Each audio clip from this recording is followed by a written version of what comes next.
There's a magic in making a book. We're shown words, which are essentially symbols.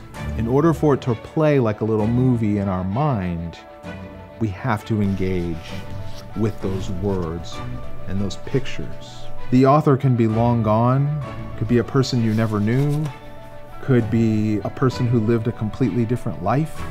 And yet, when you open up that first page and start to read, you're transported to that time and that place and that space.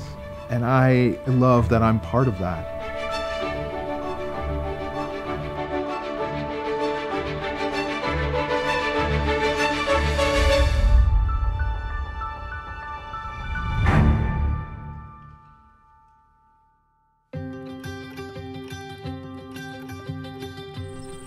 I'm inspired by a lot of things. Nature obviously has had and continues to have a tremendous influence on the things that I draw and the way that I tell stories.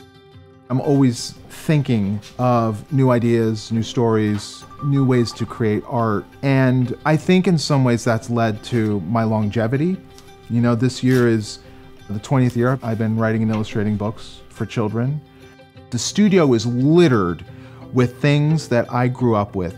The toys and the books and the board games that I had growing up take me back to certain moments in my life. I think what I work so hard to do is try to impress that middle school version of myself. And I don't know if I ever will, and that's a good thing. The fact that I can draw or tell a story and make a living at it, there's a little bit of fate, there's a lot of hard work, and there's a lot of practice. There's a lot of doing it over and over again to learn and understand how to do this technical skill. Adults in my life seeing that potential and helping me along when I couldn't control my own life because I was a child, that's where you're lucky. I was a kid who drew all the time. But a lot of kids draw all the time. I was the kid who sat in the back of the classroom and made noises when I would draw. I'd be drawing, TIE fighters and X-Wing fighters going pew, pew, pew, pew. And that's because I was never drawing a picture. I was drawing a scene that was unspooling in my imagination. When I think back in elementary school, one of the adults who really supported me and changed my life outside of my family was my 5th grade teacher, Ray Strasburger, Mr. Strasburger. We had this list of books that we had to read over the course of the semester. And I was having trouble with these books, and we had to give a book report. And I had a really hard time with it. And that's because teachers have told me that I'm a visual learner. So sometimes I have to read something more than once to fully comprehend it. But if you show me a visual, it's instantaneous. I understand exactly what's going on. And because of that, I really struggled with reading comprehension in these books. And so Mr. Strasburger pulled me aside one day and he said, I know you love to draw. So he said, I'll tell you what, if you do a drawing, an illustration from the story, I'll give you extra credit, and maybe that'll help you. Now, a couple things happen here. One, I was super excited that something that I could do naturally would help my grade. But two, when I went back to read the story, I was no longer reading a narrative. I was reading like instructions or directions.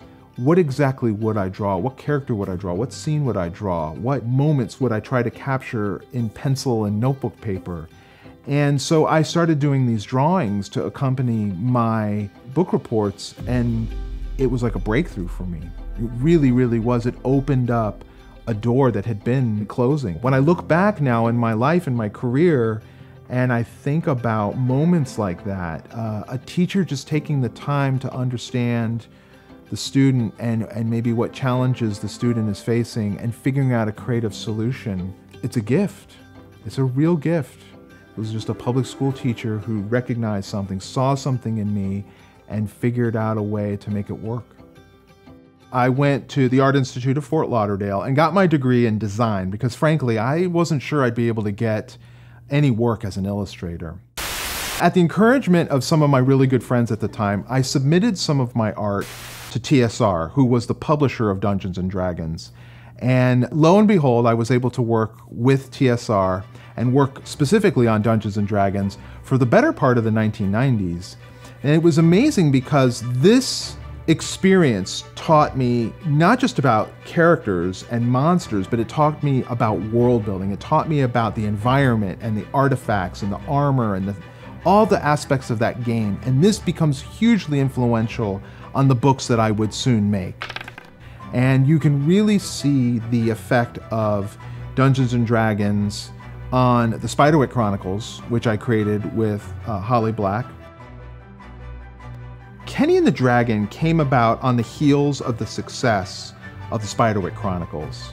I was in an amazing position that I would have dreamed about as an art school student, where I was asked if I would be interested in doing Alice in Wonderland, Peter Pan, The Wonderful Wizard of Oz, all amazing, beloved fairy tales. But the one that came to mind was a very short story called The Reluctant Dragon, and it was written by an author named Kenneth Grahame. Kenneth was mostly known for the other book that he wrote called The Wind in the Willows, which many people know. But I love The Reluctant Dragon, and I think in many ways because the idea of a misunderstood monster really resonated with me as a kid.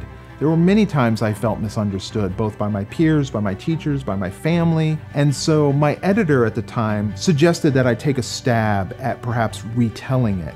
And it became ultimately Kenny and the Dragon. It's filled with winks and nods to the original. I mean, the main two characters are named after the original author. Kenneth Grahame is Kenny and Graham the Dragon. And of course, by the end of the book, they're actually reading The Reluctant Dragon. The first book focused on a bestiary. And if you don't know what a bestiary is, it's a medieval tome that was like an encyclopedia in that it was meant to chronicle all the living beings on Earth. And in many of these old bestiaries, you had what we now consider mythological creatures. Unicorns are very prevalent in old bestiaries. Dragons are prevalent. And I wondered what happened to those creatures in the bestiary. And that spark was the beginning of the Book of Beast. Okay. So this has, it's like a sketchbook. There's George. So this is all like a relearning of how to draw these characters again, and then you start to see some scenes. So this is a scene, this sketch here becomes a full-fledged scene in the final book. And you can see, like, as it was with The Reluctant Dragon inspiring Kenny and the Dragon, Edith Nesbit's short story, The Book of Beasts, was an inspiration to this book as well. And just as I did in Kenny and the Dragon, I did a huge homage to Edith Nesbit in naming the witch who created the book Nesbit.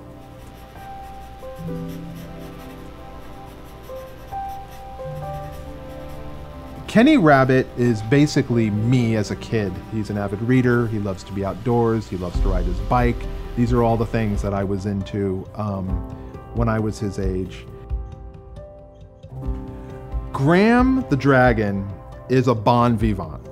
He loves savoring all the good things in life.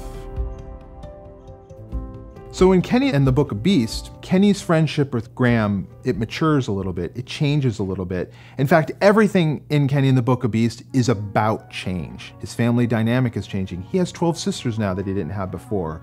His school dynamic is changing. He was eager to be in school with Charlotte, his best friend, and she's often gone to another school. His other best friend, George, is moving away. But his one constant, who he can always count on, his best friend in the world, is Graham the Dragon. And wouldn't you know it, one of Graham's really old friends who's very dear to him, who's very similar to him, shows up, and it changes the dynamic of Kenny's friendship with Graham. This is a hard lesson for him to learn because he becomes very jealous of Dante, who is Graham's old friend who returns in this story. Dante is a manticore. That's a mythological monster that is part lion or tiger, depending on what sources you read, that has a long stinging tail. I wanted a monster from mythology in the second book that seemed more fearsome than a dragon. And it's the complete opposite of little, sometimes quiet, very introverted Kenny Rabbit.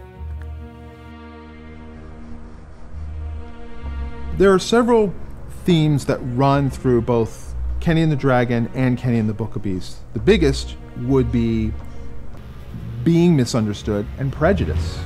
The mythological creatures in the Book of Beasts seem awfully dangerous, so they must be dangerous. But then we find out, just like we did in the first book with Graham the Dragon, that that's not always true. And even if they do have actions that would come across either violent or dangerous, there's more to the story than meets the eye. That's always a thing I thought about with these characters. And so, for instance, Kenny finds out a very dark truth about Dante the Manticore in this book, but he never gets to hear Dante's side of the story until later. And then when he hears that side of the story, it all makes a little more sense to him. And that's really important to me. We all have a point of view on a life experience that we have, and to make a quick judgment on someone else without knowing the full story is not good. We need to be able to have the capacity to listen and understand where other people are coming from, what their point of view is, what their experiences are, to gain a better understanding and appreciation for the people we share our classroom with, our homes with, our neighborhoods with, and the world with. The end of the book shows how Kenny has changed in all facets of his life and how he's learned to accept change. And the contrast here is the antagonist, Nesbit, the witch. She couldn't change. She was unwilling to change, and she suffered the consequences for it. Kenny was willing. He talked to his support group, the people who care about him. They gave him a nice dose of reality. He got a good reality check, and he figured out how to change. As he says to Dante, I'm a work in progress. And at the very, very end, literally the very end, we get this cycle. It starts back over again. It actually ends in a reprise of the very first chapter of the first book. And so it talks about the more things change, the more they stay the same. The cycles of lives that play out like a butterfly laying eggs, which becomes a caterpillar, which becomes a butterfly, which lays eggs. These little tiny cycles are so much a part of Kenny's life. And I think it's him understanding and accepting that we all are in these like little orbits. And sometimes the orbit takes us far away from those we care about or those we love, but that doesn't mean that the orbit won't come back and we'll reconnect.